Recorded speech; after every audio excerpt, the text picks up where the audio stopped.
Origen de los zombies, el pueblo fantasma, la fisión maldita, la tragedia del pueblo olvidado había una vez, en las montañas de un país pequeño, un pueblo llamado San Eladio. Era un lugar aislado, lleno de vida tranquila, con niños corriendo en las calles y ancianos contando historias al calor de las fogatas. Nadie imaginaba que bajo sus pies dormía un secreto capaz de borrar toda esa paz. En la década de los 70, un grupo de científicos, obsesionados con la energía nuclear, construyó en secreto un laboratorio de fisión experimental a solo unos kilómetros del pueblo.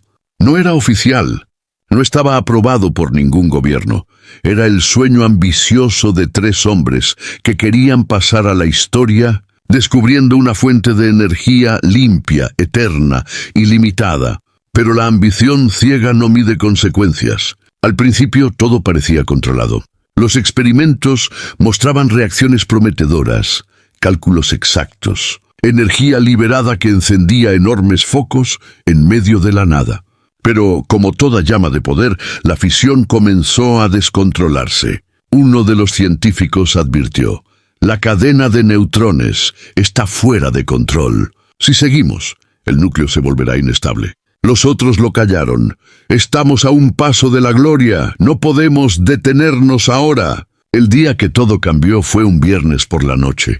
Los habitantes del pueblo escucharon un estruendo seco, como un trueno subterráneo. Luego, una luz azulada iluminó el cielo. Muchos pensaron que era un meteorito, otros un castigo divino. Pero lo que había ocurrido era el primer accidente de fisión no registrado en la historia. Del laboratorio brotó una nube invisible, radiante, que se esparció sin que nadie la viera. Esa noche, los niños comenzaron a enfermarse. Los animales huyeron despavoridos al bosque. Los relojes se detuvieron, y las campanas de la iglesia sonaron solas, como si anunciaran el fin. Días después, las casas quedaron vacías. La piel de los habitantes se llenaba de marcas extrañas. Algunos envejecían en cuestión de horas, otros perdían la memoria y vagaban sin rumbo. El pueblo se convirtió en un cementerio viviente. Los 3 científicos desaparecieron. Algunos dicen que escaparon, otros que se disolvieron en la misma energía que crearon. Nadie lo sabe. Lo único cierto es que San Eladio fue borrado de los mapas. Y hasta hoy, quien se atreve a visitarlo siente que el aire pesa, que el silencio muerde y que las sombras caminan detrás de los viajeros. Con el tiempo, la historia se volvió leyenda. Muchos creen que es un invento para espantar curiosos, pero otros aseguran que la radiación aún palpita bajo la tierra, esperando que alguien vuelva a despertar al monstruo de la fisión. Un grupo de exploradores urbanos entró décadas después al pueblo abandonado con cámaras, buscando fama en redes sociales. Querían pruebas de fantasmas y misterios. Lo que encontraron fue mucho peor. Sombras que no proyectaban cuerpo, muñecas derretidas con los ojos aún brillando. Un reloj parado en las 11:47, la hora exacta de la explosión. Uno de ellos, temblando, encontró un cuaderno de laboratorio. En la última página, escrito con letras torpes, se leía: la fisión no nos dio poder, nos dio condena. Quisimos ser dioses y terminamos siendo cenizas. El video que grabaron jamás pudo subirse a internet. Se corrompió en todos los dispositivos. Solo quedó un murmullo, una advertencia: nunca despierten lo que no entienden. Secuencia narrativa, capítulo 1. Presentación del pueblo de San Eladio, su vida tranquila y personajes principales. Capítulo 2.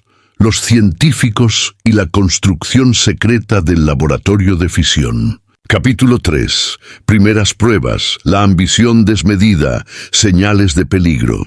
Capítulo 4. El accidente, la explosión azulada, el inicio de la tragedia. Capítulo 5. El pueblo enferma, el terror invisible, caos y desesperación. Capítulo 6. El silencio, la desaparición de los científicos y la caída total del pueblo. Capítulo 7. El abandono, las leyendas que surgen alrededor de San Eladio. Capítulo 8. Años después, exploradores urbanos llegan al pueblo maldito. Capítulo 9. El hallazgo del cuaderno, fenómenos paranormales y el horror moderno. Capítulo 10. El desenlace, la moraleja y el eco de la tragedia en la humanidad. Capítulo 1. San Eladio antes de la oscuridad. San Eladio era un pueblo pequeño, encajonado entre montañas que parecían eternas. Desde lejos se lo veía como una mancha de techos rojos y paredes blancas, rodeado por campos verdes que olían a trigo fresco y a lluvia recién caída. Era un sitio apartado, casi olvidado por el mapa, un lugar en el que nada extraordinario parecía ocurrir.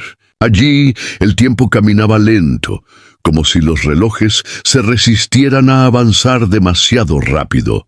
Cada mañana las campanas de la iglesia repicaban con suavidad, llamando a los pocos fieles que aún conservaban la costumbre de rezar antes de empezar la jornada.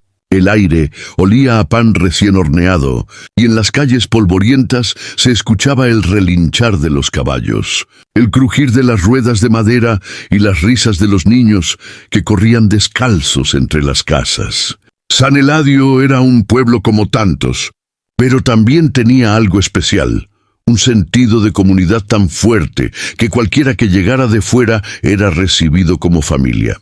La vida allí no estaba marcada por la prisa, sino por las estaciones. Primavera traía flores que pintaban los prados, verano el bullicio de ferias pequeñas, otoño el color dorado de las hojas, e invierno el silencio blanco de la nieve cubriendo los techos. Los pobladores se conocían todos por nombre y apellido.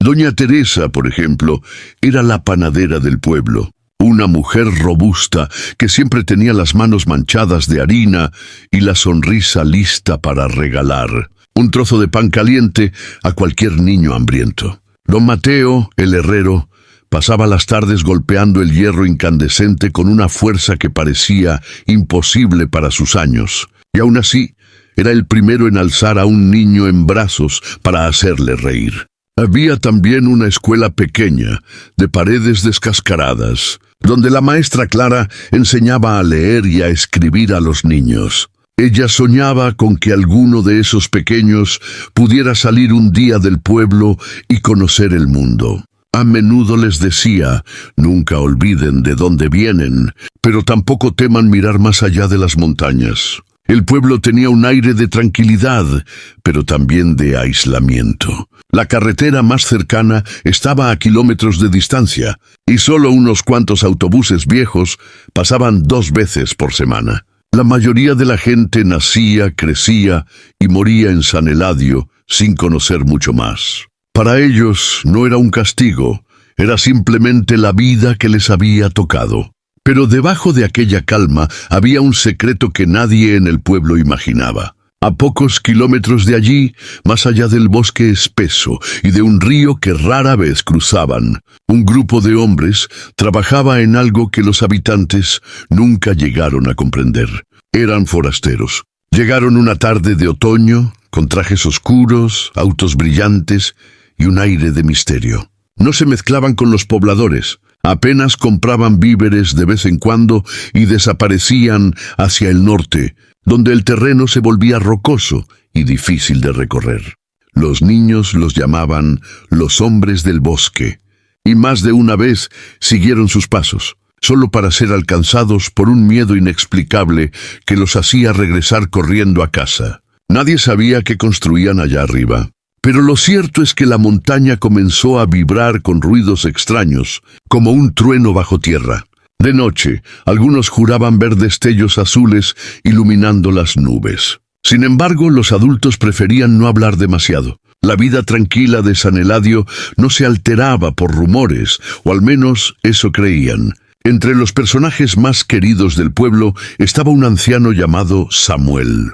Tenía más de 80 años. Pero caminaba con paso firme y su memoria parecía guardar todas las historias del lugar. Decía que las montañas eran viejas y sabias, que guardaban secretos bajo sus piedras y que no era bueno despertar lo que duerme en la oscuridad de la tierra. Los niños lo escuchaban fascinados alrededor de la fogata, pero los adultos reían con escepticismo. Lo cierto es que Samuel no estaba tan equivocado. La paz de San Eladio estaba destinada a quebrarse, aunque ninguno de sus habitantes lo supiera todavía.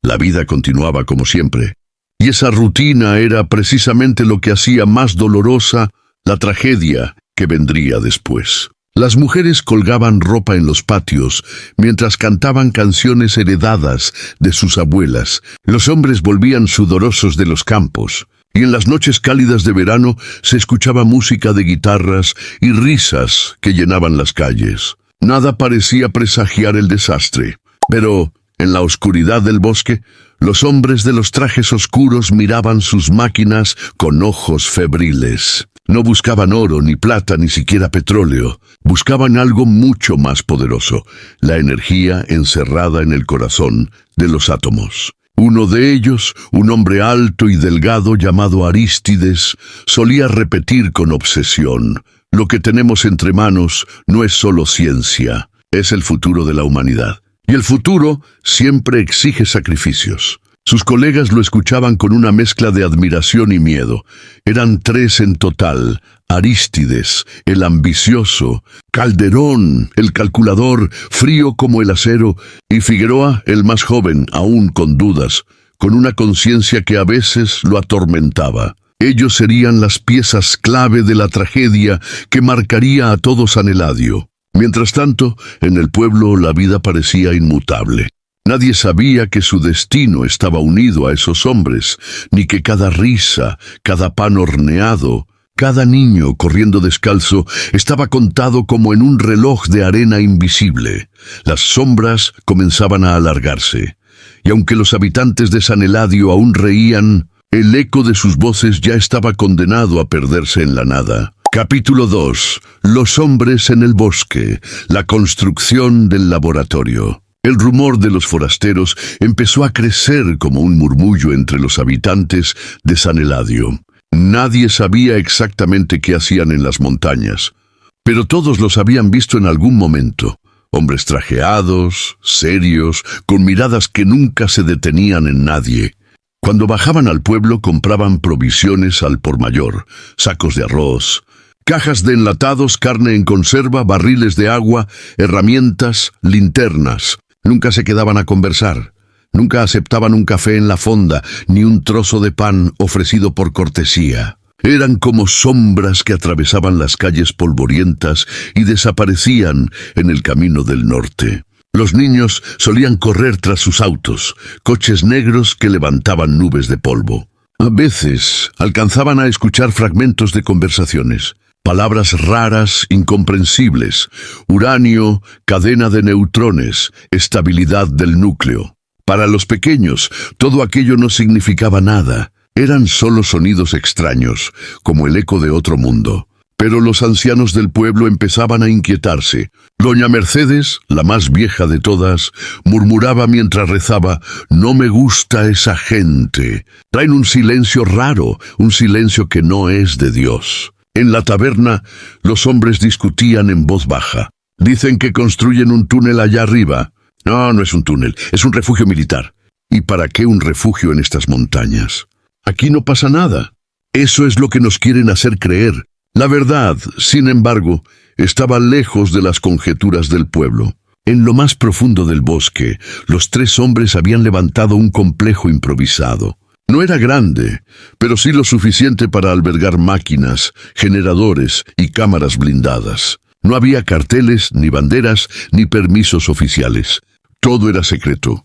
Habían transportado piezas de laboratorio durante meses, algunas compradas en el mercado negro, otras desviadas de universidades y centros de investigación. Los camiones entraban de noche, cubiertos con lonas, y nadie en el pueblo alcanzaba a ver qué llevaban dentro. Arístides, el líder, había sido un científico respetado en su juventud, pero su obsesión lo había llevado a los márgenes de la comunidad académica. Quería lograr lo que otros apenas habían soñado: un reactor de fisión autónomo capaz de generar energía limpia e inagotable, sin necesidad de combustibles fósiles. No respondía ante gobiernos ni instituciones, solo ante su ambición. Calderón, su socio, no era un soñador, sino un hombre práctico. Ingeniero de precisión, calculaba cada movimiento con frialdad.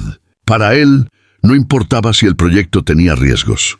Lo importante era que funcionara. Había invertido dinero y contactos en conseguir materiales que nadie más podía obtener. Sabía que si el experimento resultaba, serían dueños de un poder incalculable. Figueroa, en cambio, estaba dividido. Era joven, brillante, con una carrera prometedora por delante.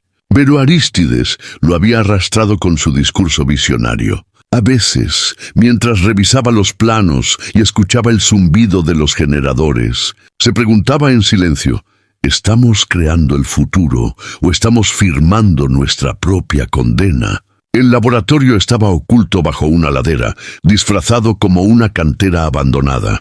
Desde fuera parecía solo un montón de rocas y hierba seca, pero al atravesar una puerta metálica camuflada, el visitante entraba en un mundo distinto. Pasillos angostos iluminados por luces blancas, paredes de plomo reforzado, salas donde vibraban máquinas que parecían criaturas vivas, respirando en ciclos de zumbidos y chasquidos eléctricos. Allí trabajaban día y noche. Controlaban temperaturas, medían radiaciones, calibraban barras de uranio y grafito.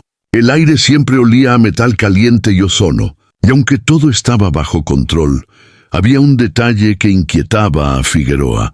Las paredes vibraban, como si la propia tierra se quejara. «Es normal», decía Calderón con su voz seca. «Son solo las ondas de los generadores». Pero Figueroa no estaba convencido. Había algo vivo en esa vibración, algo que no comprendía. Mientras tanto, en el pueblo, las primeras señales pasaban desapercibidas. El ganado se mostraba inquieto. Los perros aullaban sin razón aparente, y a veces, en las noches sin luna, se escuchaba un zumbido sordo que recorría el aire como un lamento. Los niños lo imitaban jugando. «Escuchen, es el canto del bosque», decían entre risas, pero los ancianos se persignaban. Una noche, Arístides reunió a los otros dos frente al núcleo experimental. La sala estaba fría y en el centro, encerrada tras vidrios blindados, brillaba una pequeña esfera metálica. «Aquí está», dijo con los ojos encendidos, «nuestra obra maestra, la chispa que puede cambiarlo todo. ¿Lo entienden? Nadie en el mundo está tan cerca como nosotros». Figueroa tragó saliva. La esfera no parecía peligrosa, pero había algo en ella que le helaba la sangre. «¿Y si no la controlamos?», preguntó. «Entonces controlaremos lo que quede», respondió Calderón con indiferencia. Arístides sonrió. El futuro nunca nace sin dolor. En aquel instante, mientras los tres hombres miraban la esfera, un rayo azul iluminó las nubes sobre el bosque. En el pueblo, varias personas lo vieron desde sus ventanas. Algunos pensaron que era un relámpago fuera de temporada. Otros, que eran las almas del cementerio encendiendo luces en el cielo. Pero nadie sospechó lo que en realidad estaba ocurriendo. Esa fue la primera señal de que el monstruo ya había despertado. Los días en el laboratorio se volvían interminables. No había relojes visibles, porque las horas dejaban de tener sentido entre los zumbidos constantes de las máquinas y la luz blanca que nunca se apagaba. El tiempo se medía por el cansancio en los ojos, por la cantidad de café que quedaba en las tazas, por los datos anotados en cuadernos manchados de grafito y sudor. Arístides caminaba como un general en campaña. Sus pasos resonaban en el pasillo metálico, su voz cortaba el aire con autoridad. Se detenía frente a cada panel, revisaba los números, sonreía con un entusiasmo que rayaba en lo febril. «¿Lo ven?», decía levantando un gráfico. «El flujo de neutrones se mantiene estable. El mundo aún no lo sabe, pero estamos escribiendo una nueva era». Calderón asentía sin mostrar emoción. A él le interesaban más los números que las palabras. Sus manos se movían con precisión quirúrgica sobre los controles, ajustando palancas, calibrando sensores. No creía en el destino ni en la gloria, solo en que los cálculos se cumplieran. Para él, lo demás era ruido. Figueroa, en cambio, observaba en silencio. A veces miraba el núcleo tras el vidrio y sentía un escalofrío recorrerle la espalda. Aquella esfera no latía como un corazón. Pero algo en ella transmitía vida, una energía contenida que parecía reclamar su lugar en el mundo. Y cada día que pasaba, el joven se preguntaba con más insistencia si lo que hacían allí era creación o herejía. Mientras tanto, el pueblo seguía con su rutina, pero empezaban a ocurrir sucesos que despertaban murmullos. Una vaca parió un ternero muerto con deformidades extrañas. Los pastores encontraron pájaros caídos sin heridas visibles, como si hubieran perdido la vida en pleno vuelo. El agua del pozo de doña Teresa tenía un sabor metálico que nunca antes había tenido. «Es la lluvia», decía don Mateo, el herrero, tratando de tranquilizar a todos. «El clima está cambiando». Pero los ojos de los ancianos decían otra cosa. Ellos habían aprendido a escuchar la tierra, y la tierra estaba quejándose. En el laboratorio, las tensiones crecían. Figueroa había empezado a llevar un diario secreto. Escribía de noche, cuando los otros dos dormían en sus literas. Sus notas eran breves, pero cargadas de ansiedad. Día 37. La radiación de fondo aumenta, aunque los medidores dicen lo contrario. Es posible que se equivoquen. Día 40. Calderón insiste en que todo está bajo control. Pero yo siento un peso en los huesos. Algo invisible nos está devorando. Día 44. He soñado con el pueblo. Los niños jugaban en las calles, pero sus sombras se alargaban demasiado, como si quisieran tragarlos. Una madrugada, el núcleo emitió un resplandor inusual. No fue un destello fuerte, sino un brillo suave, azulado, como el de una aurora contenida en un frasco. Arístides lo contempló con fascinación. «Es hermoso», susurró con los ojos húmedos. «El mismo aliento de la creación». Figueroa retrocedió un paso. «Esto no está bien.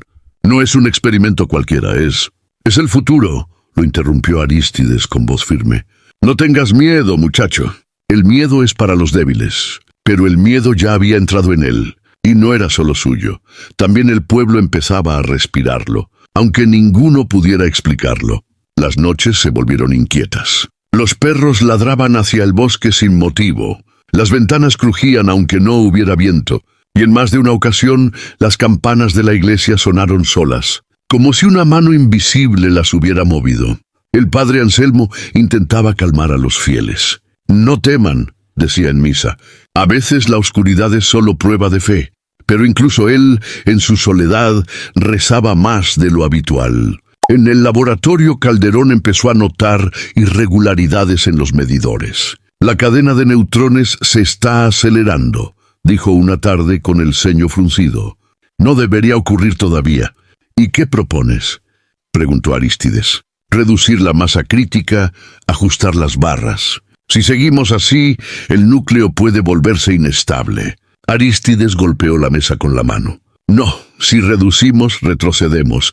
Estamos a un paso de un avance histórico. No pienso dar marcha atrás ahora». Figueroa los escuchaba discutir, sintiendo cómo la angustia le apretaba el pecho. Sabía que Calderón tenía razón, pero también que nadie podía frenar a Arístides. Y lo peor era que, en el fondo, parte de él quería creer que aquel hombre no estaba equivocado, que realmente estaban abriendo las puertas a algo grandioso. Mientras tanto, en San Eladio, la gente empezaba a hablar de los hombres del bosque con miedo abierto. Doña Mercedes aseguraba haberlos visto caminar de noche, iluminados por un resplandor azul que los hacía parecer espectros. Otros afirmaban que en las madrugadas se escuchaban voces extrañas mezcladas con el viento, como si los árboles repitieran palabras humanas. El rumor se convirtió en certeza.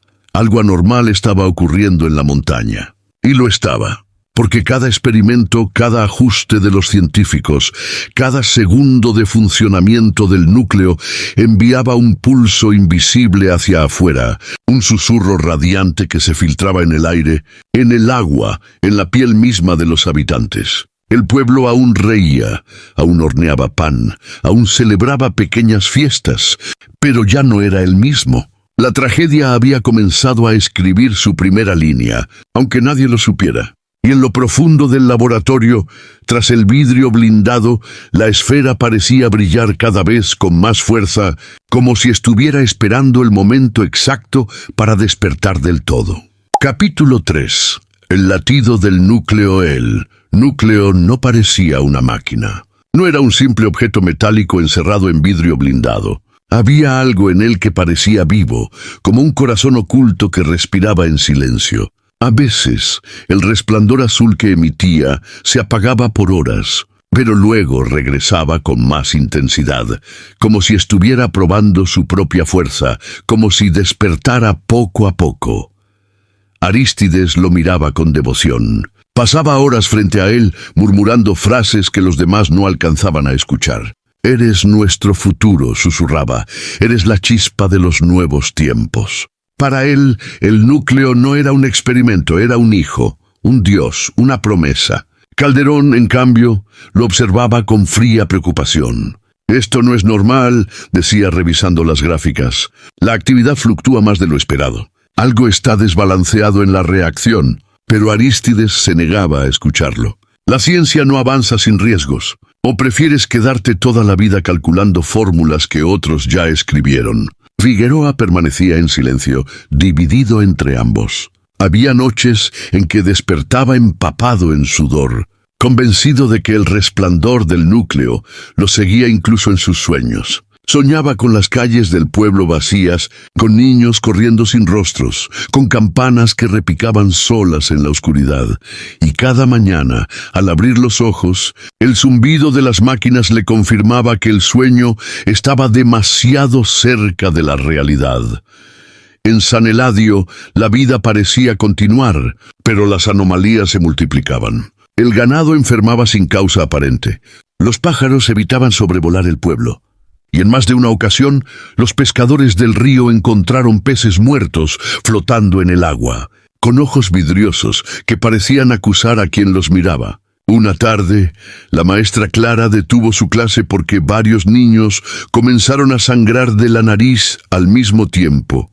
Los pequeños lloraban asustados, y aunque los padres aseguraron que era el calor, en sus corazones sintieron un miedo inexplicable. Doña Teresa, la panadera, empezó a notar que su horno no funcionaba igual. El pan se cocía demasiado rápido, como si el aire mismo ardiera sin necesidad de fuego. «Es el clima», murmuraban los vecinos, pero sus voces sonaban cada vez menos convencidas. El padre Anselmo organizó una procesión nocturna. Con velas y rezos, recorrieron las calles pidiendo protección. Las llamas titilaban con violencia, como si un viento invisible quisiera apagarlas. Y aunque la fe les dio consuelo por unas horas, al volver a casa muchos escucharon el mismo ruido en el bosque, un zumbido bajo, constante, como un latido profundo que venía desde la tierra. En el laboratorio, Calderón intentaba mantener el control. Ajustaba las barras de control una y otra vez, pero los medidores mostraban comportamientos erráticos. «Estamos acercándonos demasiado a la masa crítica», advirtió. «Si seguimos habrá un escape». Arístides lo ignoró con una sonrisa fría. «Los genios nunca retroceden. Los mediocres, sí». Una noche ocurrió el primer incidente grave. Figueroa estaba tomando notas cuando el núcleo emitió un destello cegador. La sala se iluminó como si 1000 soles hubieran explotado a la vez. El joven cayó al suelo, cubriéndose el rostro, y sintió que su piel ardía, aunque no hubiera fuego. El resplandor duró apenas unos segundos, pero fue suficiente para dejar una marca. Cuando se levantó, vio a Arístides parado frente al vidrio, con los ojos abiertos de par en par, casi extasiado. «¿Lo ven?», dijo con la voz quebrada. «¡Nos responde! Está vivo». Figueroa lo miró horrorizado. No podía entender cómo aquel hombre veía gloria donde él solo veía condena. Esa misma noche en el pueblo, varios habitantes despertaron sobresaltados. Las paredes temblaban, los relojes se detuvieron, y muchos juraron ver un resplandor azul filtrándose desde las montañas. Los niños lloraban sin razón, los animales se escondían, y un frío antinatural recorrió las calles, aunque era pleno verano. Los días siguientes fueron peores. En la taberna, los hombres hablaban en voz baja, sin mirarse a los ojos. Algo nos está enfermando. Esos forasteros tienen la culpa. Hay que ir al bosque, hay que echarlos de aquí. Pero nadie se atrevía. Había un miedo que no era normal. Un miedo que paralizaba las piernas y sellaba las bocas. Figueroa también pensó en escapar. Tomó su cuaderno y escribió con desesperación. Día 52. Figueroa, el más joven de los tres, quizá 30 años, seguía escribiendo. El núcleo ya no es una máquina. Respira, late. Lo siento en mis huesos. Si no detenemos esto, destruirá todo lo que nos rodea. Día 53. He visto mi reflejo en el vidrio. No era mi rostro. Era otra cosa, como si ya estuviera contaminado por dentro, pero no tuvo valor para marcharse. Algo lo ataba allí, una mezcla de lealtad y de miedo. Arístides, mientras tanto, celebraba. Estamos a un paso del gran salto. Cuando esto se encienda del todo, nadie podrá detenernos. Ni gobiernos, ni ejércitos, ni la naturaleza misma. En sus ojos brillaba una locura peligrosa. Calderón lo sabía, pero no podía detenerlo. Y Figueroa lo temía, pero tampoco podía abandonarlo. En San Eladio la tragedia ya respiraba. Los niños dejaban de jugar tan seguido. Los adultos evitaban salir de noche. Y las campanas, aquellas campanas que marcaban la vida del pueblo, empezaban a sonar huecas, como si estuvieran tocando un requiem anticipado. El latido del núcleo se confundía con el latido de la tierra, y aunque aún no lo sabían, todos en San Eladio ya estaban atrapados en el reloj de arena de una catástrofe que avanzaba sin freno. Capítulo 4. La noche del resplandor. La noche en que todo cambió, no hubo luna. El cielo estaba cubierto de nubes densas que parecían aplastar la tierra, y un viento seco silbaba entre las ramas del bosque. El pueblo de San Eladio se recogió temprano. Las calles quedaron vacías, las ventanas cerradas, como si todos presintieran lo que iba a ocurrir. En el laboratorio, sin embargo, reinaba una actividad febril. Arístides había ordenado acelerar los experimentos. «Hoy es el día», dijo con los ojos encendidos. «Hoy nacerá el futuro». Figueroa temblaba. Las agujas de los medidores rebasaban los límites seguros. El aire dentro de la sala estaba cargado de una electricidad que erizaba la piel. Un zumbido grave vibraba en los huesos. Calderón sudaba, ajustando una y otra vez los controles. «¡Detente, por Dios!», gritó. «Estamos cruzando la línea». Pero Arístides no lo escuchaba. Colocó su mano sobre el vidrio blindado que contenía el núcleo y sonrió. Más energía. Quiero verlo despertar del todo». Y el núcleo respondió. Un resplandor azul más intenso que cualquier amanecer llenó la sala. El vidrio blindado tembló. Las luces eléctricas explotaron y una onda de calor abrasador recorrió las paredes. Figueroa cayó de rodillas, con los ojos llorosos y la piel ardiendo. Calderón intentó cortar la reacción, pero las palancas se quedaron trabadas, como si la máquina misma se negara a obedecer.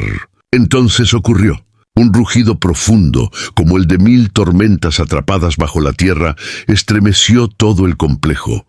El suelo se abrió en grietas finas. Las máquinas se sacudieron como juguetes y, en un segundo imposible de medir, el núcleo estalló. No fue fuego, no fue un simple estallido metálico. Fue un pulso de luz azulada que atravesó paredes, roca y cielo. Un relámpago eterno que iluminó todo el bosque y el pueblo entero. En San Eladio, los habitantes despertaron sobresaltados. Las casas vibraron, los animales chillaron desesperados y todos los relojes se detuvieron al mismo tiempo. Las campanas de la iglesia repicaron solas, sin manos humanas, anunciando un funeral que aún no había comenzado.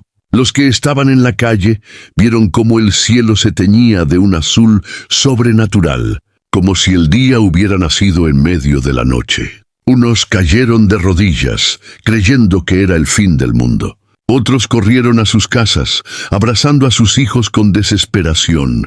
En el laboratorio, el caos era absoluto. Calderón gritaba órdenes que nadie escuchaba. Figueroa escribía con manos temblorosas en su cuaderno. Día 61. Ha comenzado. No hay marcha atrás. Arístides, en medio del desastre, reía. Reía como un loco iluminado por el resplandor. Lo logramos. Ha nacido. El poder absoluto. El pulso de energía no solo sacudió el laboratorio, sino que se extendió en ondas invisibles por todo el valle. Los pájaros cayeron muertos en pleno vuelo. El ganado se desplomó con espasmos. El río empezó a hervir en burbujas extrañas. En el pueblo, la maestra Clara vio a sus alumnos llorar sin razón, sangrando por la nariz y los oídos. Doña Teresa, la panadera, corrió a su horno y descubrió que la masa había explotado dentro, como si hubiera ardido sin fuego. El padre Anselmo, arrodillado en la iglesia, alzó la cruz al cielo suplicando piedad, mientras el resplandor azul se filtraba por los vitrales como un juicio divino. Y entonces, silencio. Un silencio absoluto, sofocante, como si todo el mundo hubiera quedado suspendido en un solo instante. Los perros dejaron de ladrar, los niños dejaron de llorar, el viento mismo pareció morir. El resplandor desapareció poco a poco, hasta quedar solo el zumbido grave que latía bajo la tierra. El núcleo no había desaparecido, había cambiado. Algo dentro de él seguía vivo, más fuerte, más impredecible, más monstruoso. Calderón, con el rostro ennegrecido por el humo, miró a Arístides con odio y miedo. «¿Qué has hecho?», murmuró. Arístides lo miró con ojos brillantes y una sonrisa torcida. «He abierto la puerta y ya no se puede cerrar». En San Eladio, la vida nunca volvió a ser la misma. Esa noche fue recordada para siempre como la noche del resplandor. Y aunque los habitantes intentaron dormir cuando todo acabó, el miedo no los dejó. Muchos juraron escuchar un latido bajo la tierra, como si algo enterrado en el bosque respirara junto a ellos. El desastre apenas había comenzado. Capítulo 5. El veneno invisible. La mañana después del resplandor azul fue extraña. El sol salió débil, casi pálido, y las montañas parecían cubiertas por una neblina tenue que no olía a humedad, sino a hierro quemado. El aire estaba espeso, pesado, como si cada respiración doliera en los pulmones. Los habitantes de San Eladio despertaron confundidos. Algunos creyeron que todo había sido un sueño colectivo, una pesadilla compartida. Pero los animales muertos en los corrales y los relojes aún detenidos eran pruebas de que algo inexplicable había ocurrido. Doña Teresa encendió su horno, pero la masa no subió. Se deshizo en una baba oscura que apestaba a azufre. Clara llevó a los niños a la escuela, pero varios llegaron pálidos, con los labios secos y heridas rojas en la piel que no recordaban haberse hecho. El padre Anselmo celebró la misa, pero al levantar el cáliz, notó que el vino burbujeaba en su interior, como si algo invisible lo contaminara. El río fue el primero en mostrar su condena. Los pescadores encontraron el agua cubierta de una espuma extraña, brillante, que despedía un calor tenue, aunque nadie había encendido fuego. Los peces flotaban muertos en la orilla, y los que aún se movían tenían escamas quemadas y ojos blanquecinos. Los cuerpos humanos no tardaron en responder. Dolores de cabeza insoportables, vómitos, fiebre repentina. Los niños lloraban de madrugada con dolores en los huesos. Los ancianos tosían sangre.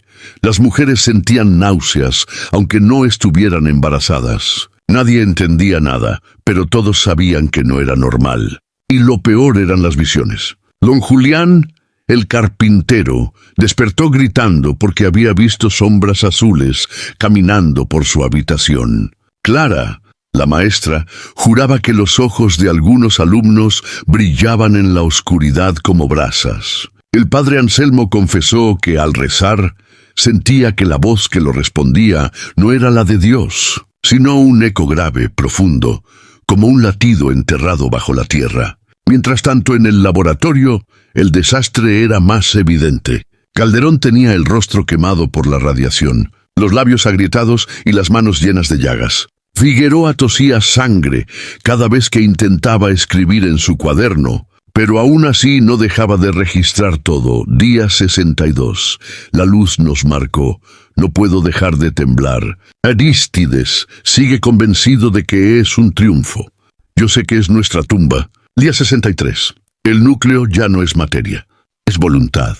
Siento que me observa, que respira conmigo. Anoche escuché mi nombre en su zumbido. Arístides, por el contrario, parecía fortalecido. Sus ojos brillaban con un resplandor enfermizo. Su voz tenía un tono casi mesiánico. Esto es solo el inicio. El pueblo enferma porque no entiende. Son los dolores de parto del nuevo mundo. La humanidad siempre paga un precio por avanzar. Pero ni Calderón ni Figueroa compartían esa locura. Sabían que lo que se había desatado no era progreso, sino condena. En San Eladio, la desesperación crecía. Los médicos del pueblo no sabían qué hacer. Ninguna medicina aliviaba los síntomas. Los padres empezaron a enterrar a sus hijos en silencio, sin funerales, con miedo a que el resto del pueblo los culpara. Las campanas repicaban cada día más, hasta que su sonido se volvió insoportable, como un recordatorio de la muerte. Y aún así, nadie se atrevía a huir. Algo invisible los retenía. Algunos, que intentaron salir por el camino principal, juraron que la neblina azul los devolvía al mismo sitio, como si el pueblo hubiera quedado atrapado en un círculo maldito. La fe empezó a quebrarse. El padre Anselmo convocó a todos en la iglesia para rezar juntos, pero cuando levantó la cruz, ésta se partió en dos, como si una fuerza invisible la hubiera quebrado. Muchos gritaron de terror, otros corrieron, y algunos juraron ver el altar brillar con el mismo azul del resplandor. El terror dejó de ser un instante y se convirtió en la vida diaria. Nadie dormía tranquilo, nadie comía sin miedo, nadie bebía agua sin sospechar que estaba envenenada. Y cada noche, en el silencio absoluto, el latido bajo la tierra se escuchaba más fuerte, como si algo estuviera creciendo, alimentándose de su sufrimiento. En el laboratorio, Calderón tomó la decisión de intentar apagarlo todo. «Tenemos que sellar el núcleo», dijo con voz débil. «Si no lo hacemos, nos arrastrará a todos». Figueroa asintió temblando. Pero Arístides, con una sonrisa torcida, les respondió: «¿Sellarlo?» Después de haber abierto los ojos del futuro. Ustedes son cobardes. Yo no detendré el nacimiento de un dios. En ese momento supieron que ya no había vuelta atrás. Arístides no solo había perdido la razón, se había entregado al núcleo como a una divinidad y estaba dispuesto a sacrificar a todo el pueblo para verlo crecer.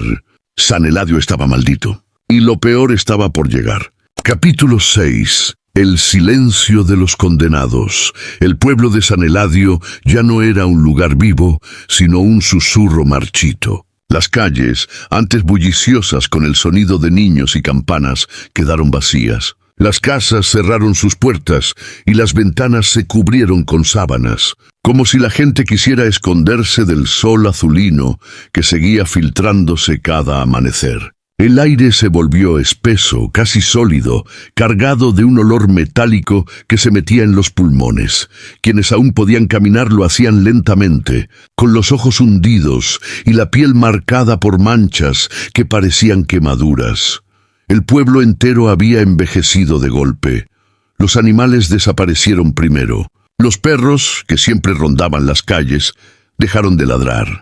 Algunos fueron encontrados muertos, con el pelaje chamuscado y las fauces abiertas en un grito congelado. El ganado se pudrió en los corrales y los gallos ya no cantaban al amanecer.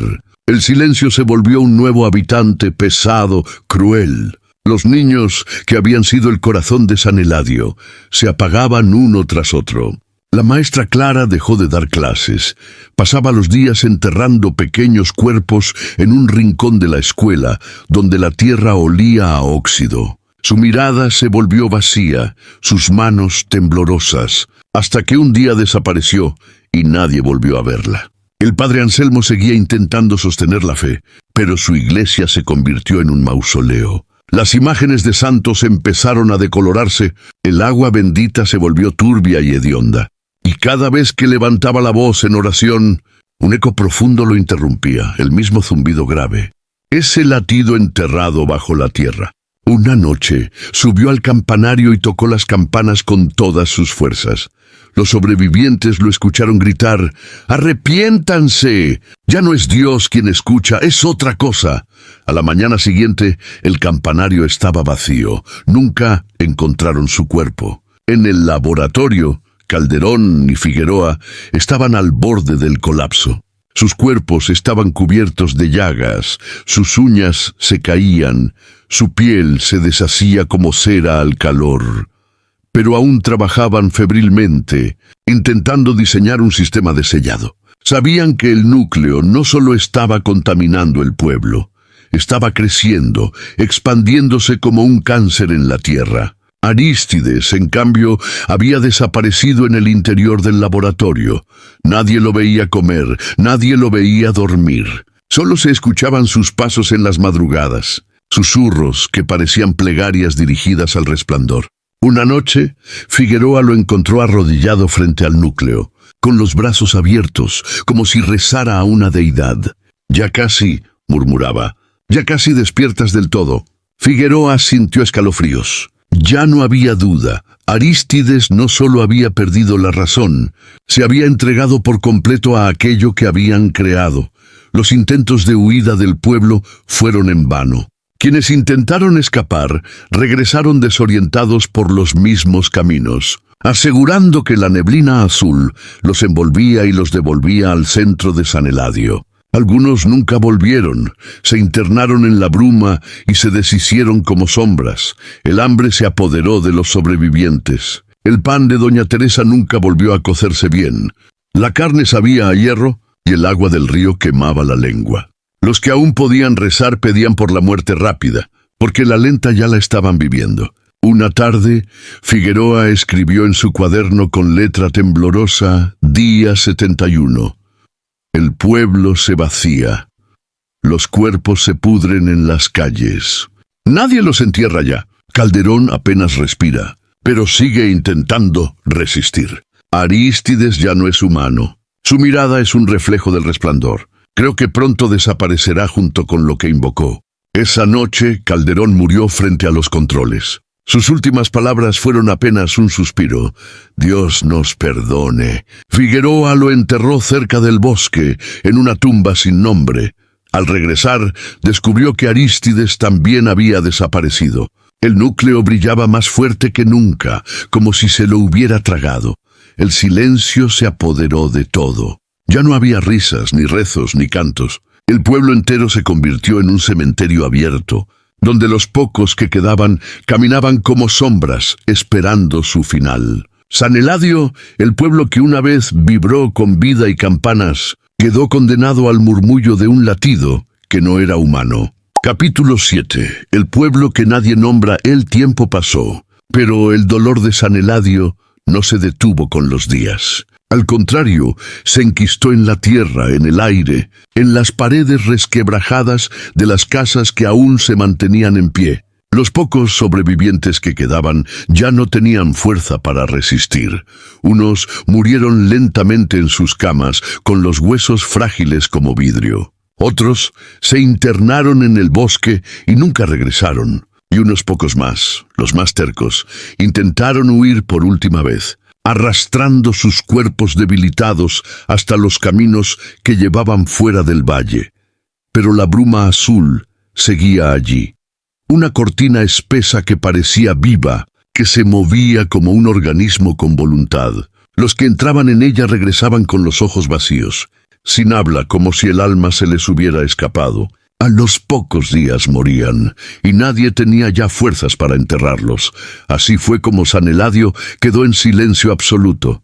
Un pueblo fantasma. Las casas empezaron a deteriorarse, techos que colapsaban, paredes manchadas de moho, ventanas rotas que dejaban entrar el viento. La iglesia se desplomó un amanecer, como si Dios hubiera retirado su mano de aquel lugar. El campanario quedó inclinado, apuntando al suelo, como un dedo acusador. Los animales salvajes no volvieron jamás. Ni pájaros en los árboles, ni peces en el río, ni insectos en el aire. Nada vivía allí, salvo la bruma azul que seguía latiendo como un corazón oculto. Con el paso de los años, otros pueblos empezaron a hablar de San Eladio como de un sitio maldito. Nadie se atrevía a pronunciar su nombre en voz alta. Decían que quien lo hacía despertaba pesadillas esa misma noche. Algunos viajeros curiosos intentaron acercarse, pero ninguno regresó para contar su historia. Los ancianos de la región transmitieron advertencias: no mires hacia el valle cuando brille azul por la noche, no sigas el sonido de las campanas invisibles, no pronuncies el nombre del pueblo cuando las sombras sean más largas que los hombres. Y así, San Eladio se convirtió en un tabú. Un hueco en los mapas, un vacío en las conversaciones, un secreto compartido a media voz entre generaciones que preferían olvidar. El cuaderno de Figueroa, sin embargo, sobrevivió. Nadie supo cómo. Un campesino de una aldea cercana lo encontró en la orilla del río, empapado pero intacto, como si hubiera viajado contra la corriente. El hombre lo hojeó y lo dejó donde lo halló, demasiado asustado por las frases que apenas alcanzó a leer.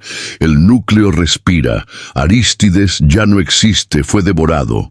No es materias, es voluntad. Si alguien encuentra estas páginas, que no intente repetir lo que hicimos. No se puede controlar lo que late en la oscuridad. El cuaderno se convirtió en reliquia maldita. Pasó de mano en mano, siempre envuelto en miedo. Nadie lo conservaba mucho tiempo.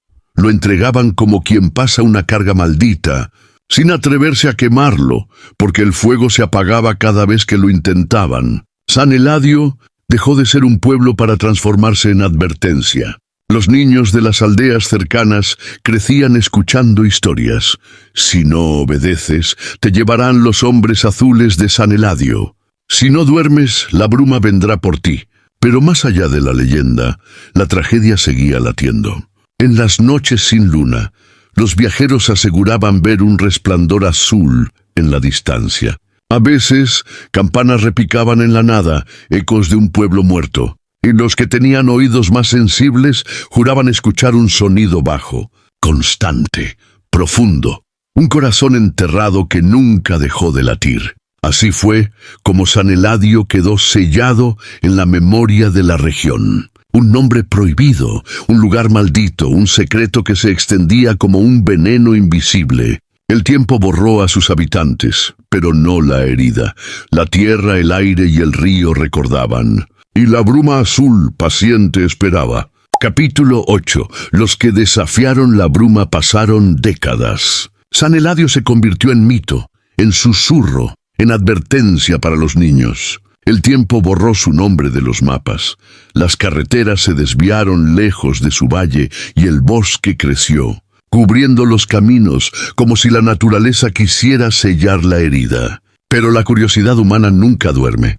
En pleno siglo XXI, un grupo de jóvenes exploradores urbanos, acostumbrados a grabar videos en fábricas abandonadas, iglesias derrumbadas y túneles subterráneos, escuchó la historia de San Eladio, un pueblo que nadie nombraba, un lugar borrado de la memoria, un resplandor azul que aún brillaba en las noches sin luna.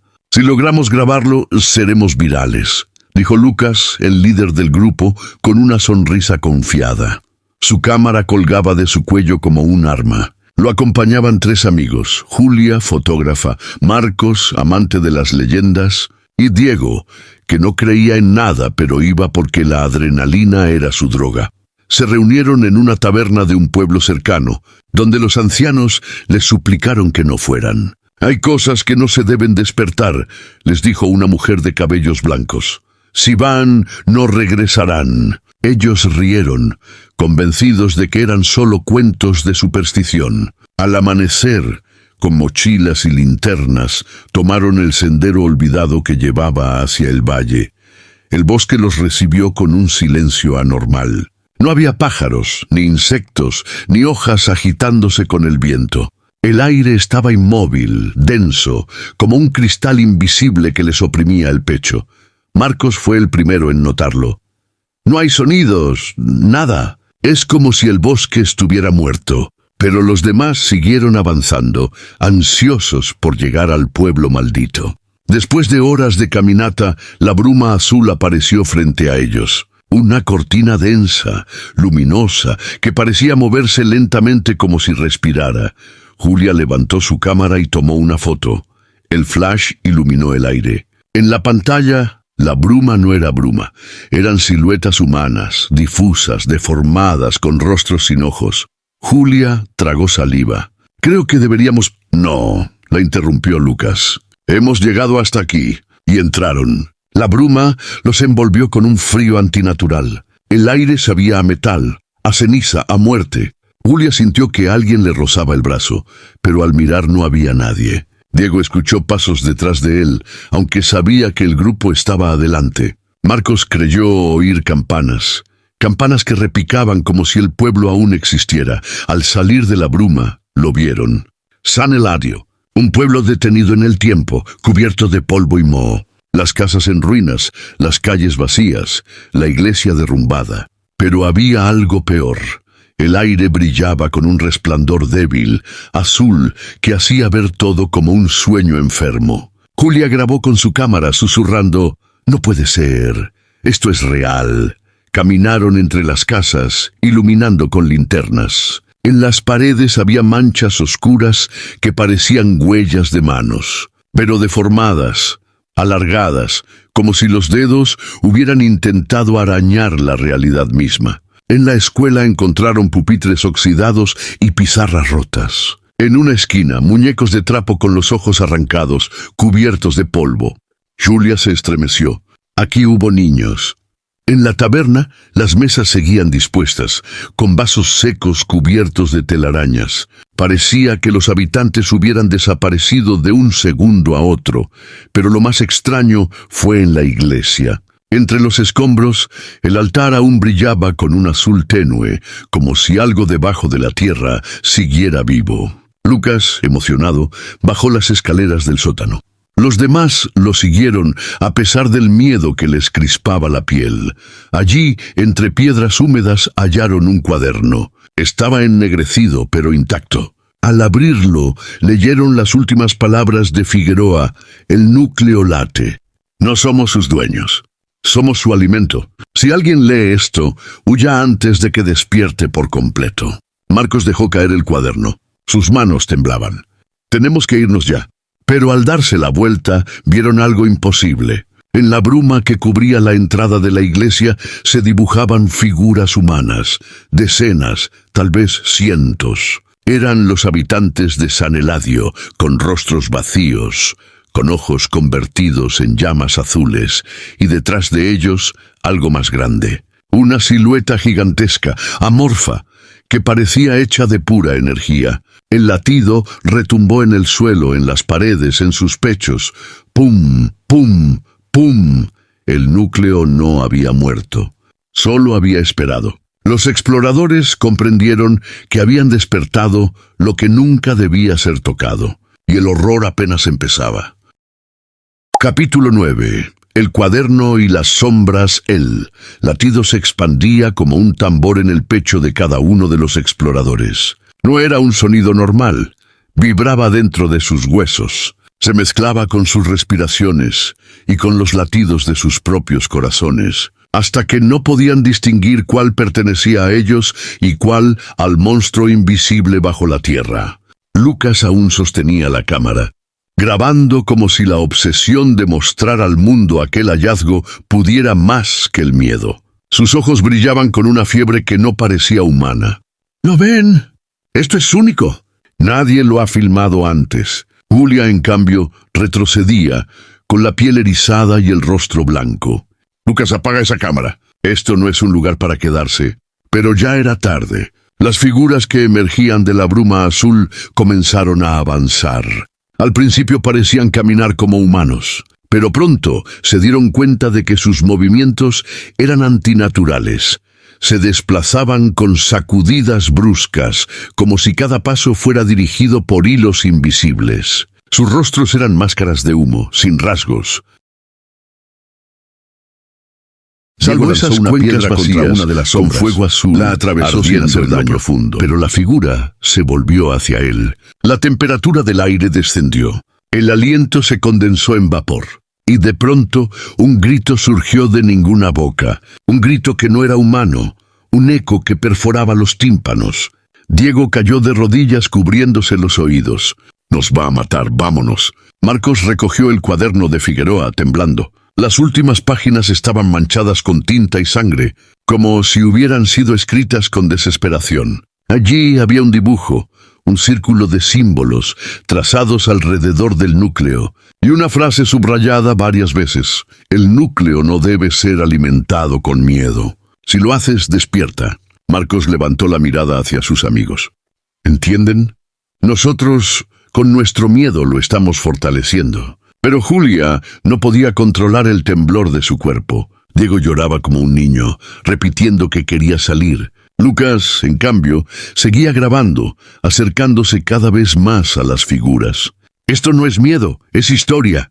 Esto nos hará inmortales». Entonces sucedió. Las sombras se fundieron en una sola masa, como si fueran arrastradas hacia un mismo centro.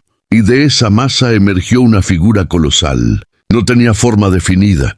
Era al mismo tiempo humo, luz, carne y metal. Sus brazos se alargaban como raíces, sus ojos eran esferas azules que ardían con odio ancestral. El núcleo había despertado. El suelo tembló. Las paredes de la iglesia comenzaron a agrietarse. El aire se volvió denso, imposible de respirar. Julia intentó correr hacia la salida, pero algo invisible la atrapó por el tobillo. Gritó mientras era arrastrada hacia la bruma. Sus uñas arañaban el suelo, dejando marcas de sangre. Diego corrió tras ella, pero lo único que alcanzó fue su cámara, que quedó tirada sobre las piedras. Julia desapareció en la bruma, devorada por la masa de sombras. Diego se desplomó. «Se la llevó, se la llevó». Marcos hojeaba frenéticamente el cuaderno. Había símbolos, fórmulas, advertencias. Aquí dice que hay una forma de contenerlo. El círculo puede encerrarlo otra vez. Pero las páginas estaban incompletas, arrancadas en el momento más crucial. Lucas grababa aún, su rostro iluminado por el resplandor azul. Sonreía como poseído. «¿No lo ven? Ella no murió. Ahora es parte de esto. Somos testigos de la evolución del mundo». Marcos lo sacudió. «¡Estás loco! ¡Apaga esa maldita cámara!». De pronto, el monstruo colosal lanzó un rugido que no fue sonido, sino pensamiento puro invadiendo sus mentes. Vieron imágenes fugaces, científicos desesperados, el accidente original, cuerpos derritiéndose, almas atrapadas en energía, y una frase que resonaba en lo profundo de sus cráneos. «Siempre tuve hambre. Ustedes son mi alimento». Diego vomitó en el suelo, temblando sin control. Marcos comprendió que no era un simple accidente científico. El núcleo se había convertido en una entidad, una fusión entre materia y conciencia, y ahora quería expandirse. Corrieron fuera de la iglesia, perseguidos por tentáculos de sombra. El pueblo entero parecía despertar con ellos.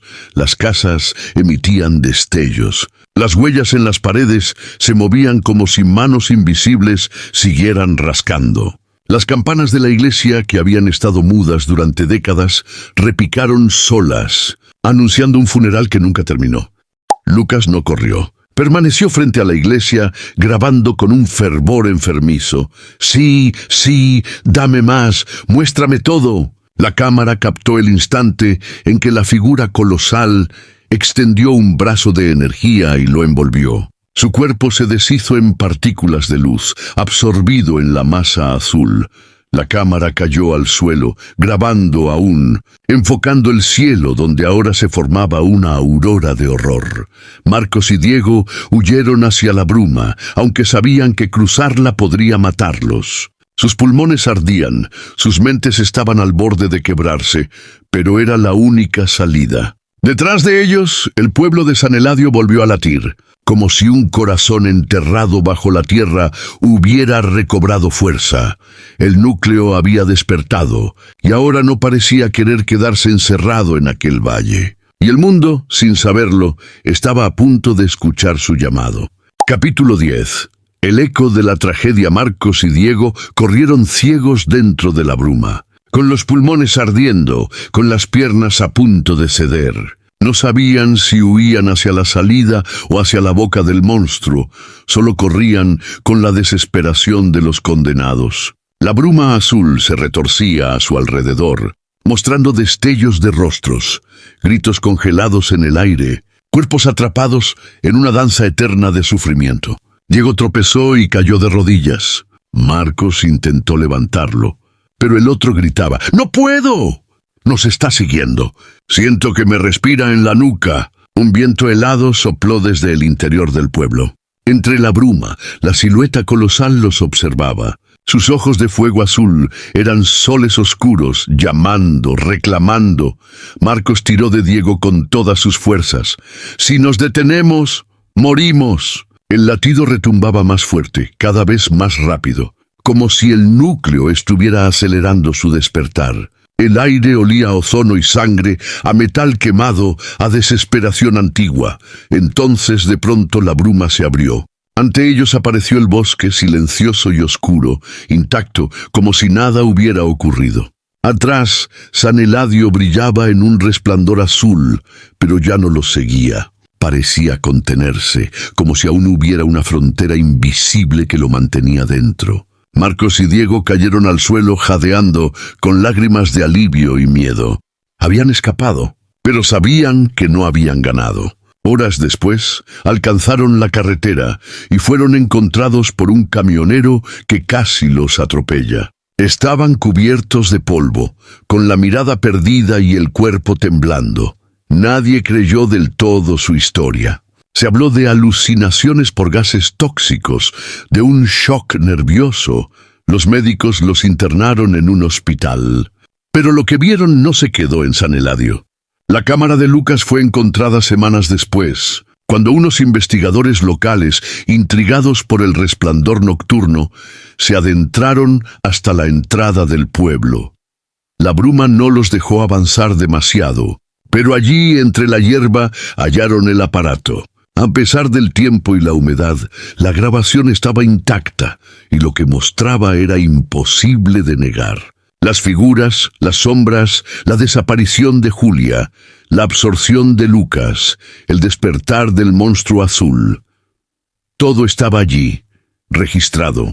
Alguien filtró el video en internet. Se viralizó en horas. Algunos decían que era la mejor película de terror encontrada jamás. Otros juraban que era real. Pero entre millones de espectadores, algunos no se limitaron a mirar. Algunos quisieron ir. Grupos de curiosos, exploradores y fanáticos de lo paranormal comenzaron a buscar el camino hacia San Eladio. La advertencia que el pueblo había cargado por décadas se convirtió en atracción, y cada persona que cruzaba la bruma se convertía en chispa para alimentar al núcleo. Marcos, en su lecho de hospital, lo comprendió. El miedo era alimento. Y con cada mirada, con cada video compartido, con cada susurro de la leyenda, el monstruo crecía más fuerte. Intentó advertirlo. Escribió cartas, grabó mensajes, habló con investigadores, pero lo llamaron loco. Diego no resistió la carga. Una noche se arrojó desde la ventana del hospital, convencido de que Julia lo llamaba desde la bruma. Marcos quedó solo. Sus últimos días los pasó escribiendo en un cuaderno, repitiendo una y otra vez la advertencia de Figueroa. El núcleo no debe ser alimentado con miedo. Cuando murió, su cuerpo fue hallado con los ojos abiertos, fijos en la ventana. Afuera, en el horizonte, un resplandor azul iluminaba el cielo. San Eladio latía, y el mundo lo escuchaba, porque ya no era solo un pueblo olvidado. Era un eco que viajaba por pantallas, por voces, por pensamientos. Cada persona que sentía miedo al escuchar la historia, cada espectador que temblaba al ver la grabación, estaba alimentando al monstruo. El verdadero horror no era lo que había pasado en San Eladio. El verdadero horror era que todos éramos parte de él. Moraleja. El hombre, en su arrogancia, creyó que podía dominar la energía sin límites, que podía jugar con fuerzas que no entendía. La tragedia de San Eladio enseña que la curiosidad sin responsabilidad se convierte en condena. La ciencia sin ética puede abrir puertas que jamás deberían cruzarse. Y el miedo, nuestro miedo, puede ser la mayor fuente de poder para lo que nunca debió existir. San Eladio ya no es solo un lugar, es una advertencia. Una llama azul que sigue latiendo en la oscuridad, esperando que la humanidad, con su insaciable deseo de mirar lo prohibido, termine de despertarla para siempre. Si este mensaje tocó tu corazón, déjalo en los comentarios. Suscríbete para más palabras de fe y no olvides darle like y compartirlo porque alguien lo necesita hoy.